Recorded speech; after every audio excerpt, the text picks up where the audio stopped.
ሰላም ውድ አድማጮቻችን፣ ይህ ያያ ስፖርት ነው።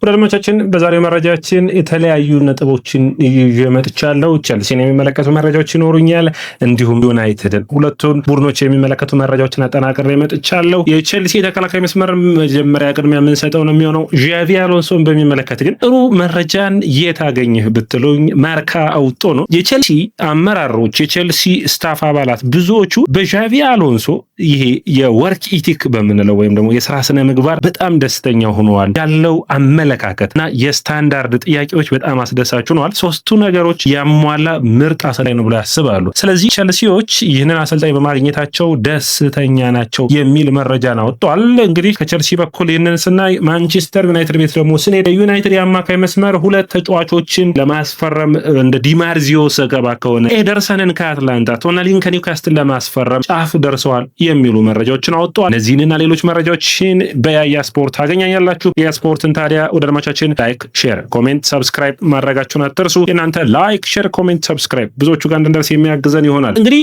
አንዱ ለዣቪ አሎንሶ ትልቁ ስራው የሚሆነው የተከላካይ መስመሩን ማጠናከር ነው። ታዲያ ዛሬ ከሁለት ተጫዋቾች ጋር ስሙ ተያይዟል። አንደኛው ላክሮስ ጋር ይመለከታል ወይም ደግሞ ላኳ ብለን የምንጠራው የክሪስታል ፓላስ አማካይ መስመር ማርክ ጉይን መልቀቅ ተከትሎ በፓላስ ቤት አስደናቂ ብቃት ላይ የሚገኘው ላኳን ለማምጣት ቸልሲዎች ፍላጎት አላቸው። ለፈረንሳይ ብሔራዊ ቡድን ጥያቄ ቀርቦለታል። ለዚህ ተጫዋች ድርድርን አድርገው የማምጣት ፍላጎት አላቸው። በኔ እይታ በጣም ጥሩ ምልመላ ይመስለኛል። ላኳ ፕሪሚየር ሊጉ ጥሩ ብቃት ካላቸው በተለይ ደግሞ ኮልዊል ጋር ጥሩ ጥምረትን መፍጠር የሚችል የመሃል ተከላካይ መሆን የሚችል ነው። ለዣቪ አሎንሶ 3-4-3 አጫወት ዋነኛው የተከላካዩን ሽፋን የሚሰጠው ተጫዋች ይሆናል ተብሎ የሚጠበቅ ነው የሚሆነው። ነገር ግን አንድ ተጫዋችም እየፈለጉ ይገኛሉ። ኤድሚን ታፒሶባ ይባላል። ታፒሶባ በባየር ሊቨርኩሰን ቤት የሚገኝ 27 ዓመት ተጫዋች ነው። በቅርቡ ነው ኮንትራቱን ያደሰው። ታዲያ ይህንን ተጫዋች ለማስፈረም በተለይ በአካል ብቃቱ ረገድ ከኋላ ኳስን በመመሰረት ረገድ ጥሩ ብቃት አለው። ችግሩ ሊሆን የሚችለው ቸልሲ በቦታው ኮልዊል መኖሩ ብቻ ነው። ነገር ግን ከኮልዊል ጋር መፎካከር የሚችል ተጫዋች እንደሆነ በቸልሲዎች ቤት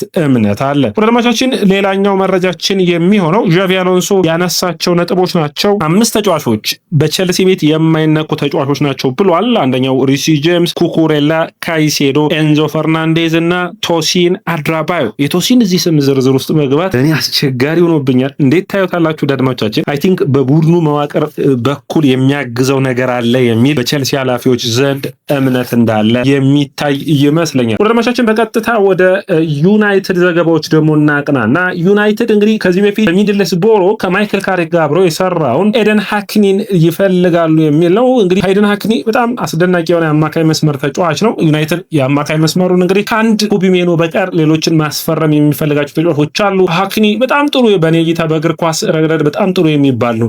ዩናይትድ ካላቸው አማካኝ ተጫዋቾች አንዳንዴ ጨዋታዎችን መቆጣጠርና ጨዋታዎችን እድሎችን መፍጠር በሚያስፈልግባቸው ሂደቶች በጣም ጥሩ የሚባል ነው። በጨዋታ ማቀጣጠል ሂደቱ ኳሱን ወደፊት በመውሰዱ በሃይ ፕሬሲንግ በጠንካራ ሰራተኝነቱ ጥሩ ፐርፎርማንሱ የሚደነቅ ነው። ፓላስ የዚህ ተጫዋች ፈላጊ ነው። ነገር ግን በአካል ብቃቱ እንዲሁም ደግሞ የአንድ ለአንድ ግንኙነቶችን በመፋለም ረገድ ግን የተሻለ ተጫዋቹን አይታይም።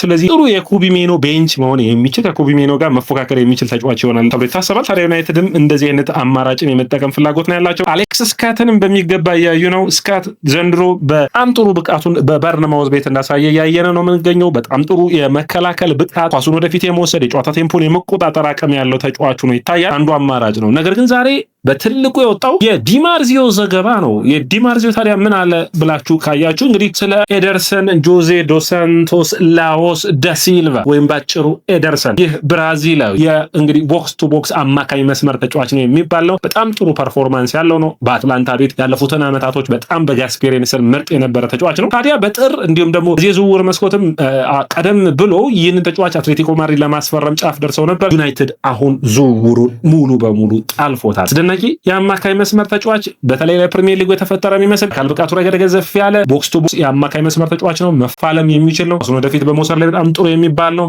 የመከላከል ብቃቱ፣ ጠንካራ ሰራተኝነቱ ተወዳጅ የሚያደርገው ነው። ነገር ግን ለዩናይትድ ካየነው ብቸኛ 6 ቁጥር ተጫዋች አይደለም። ዩናይትድ ይሄ ብቻ ነው ችግሩ። አሁን ዩናይትድ ቶናሊንና ይህንን ተጫዋች የሚያስፈርሙ ድሩ አሁን በዲማርዚዮ ዘገባ ከፍተኛ ነው። ነገር ግን በኔ እይታ አሁንም ዩናይትድ ካዝሜሮን የሚለቅ ከሆነ አውቴ እንዳውት የሆነ 6 ቁጥር ያስፈልገዋል። ሙሉ ባህሪው 6 ቁጥር የሆነ ያ ማለት ካይሴዶ፣ ዲክላን ራይስ ወይም ደግሞ በአርሰናል ቤት ቶማስ ፓርቲ ያለፉትን ዓመታቶች ወይም እንደ ሮድሪ አይነት ኤሊት አንደርሰን በተለይ ተመራጭ የሚያደርገው የብቸኛ 6 ቁጥር ሆኖ መሰለፍ የሚችል ተጫዋች ስለሆነ ነው። ታዲያ ዩናይትዶች ይህንን በሚገባ እያዩበት ይገኛሉ። ይህንን ተጫዋች እንደ ቤንች ነው የሚያዩ። ቋሚ 11 ላይ ግን ቶናሊን ነው የሚፈልጉት። ቶናሊ ከጣሊያን የሚወጡ መረጃዎች ዩናይትድን ምርጫው አድርገዋል። ዩናይትድ እስከ 80 ሚሊዮን ፓውንድ የማቅረብ ፍላጎት አላቸው። ዩናይትድ ባለፈው የዝውውር መስኮት ላይ ያደረጉትን አሁንም መድገም ይፈልጋሉ። ከተጫዋቾች ጋር ቀድሞ መዋዋል፣ ቀድሞ መደራደር፣ በግል ጉዳይ መስማማት፣ ከዛ ወደ ቡድኑ መሄድ። ይህ በዝውውር ዋጋ ላይ ተጽዕኖን የሚፈጥር እንደሆነ በሙሉ እምነት አላቸው። እንግዲህ ዩናይትድ ሌላኛው የሚሆነው ቶናሊን ማስፈረም ነው። ቶናሊ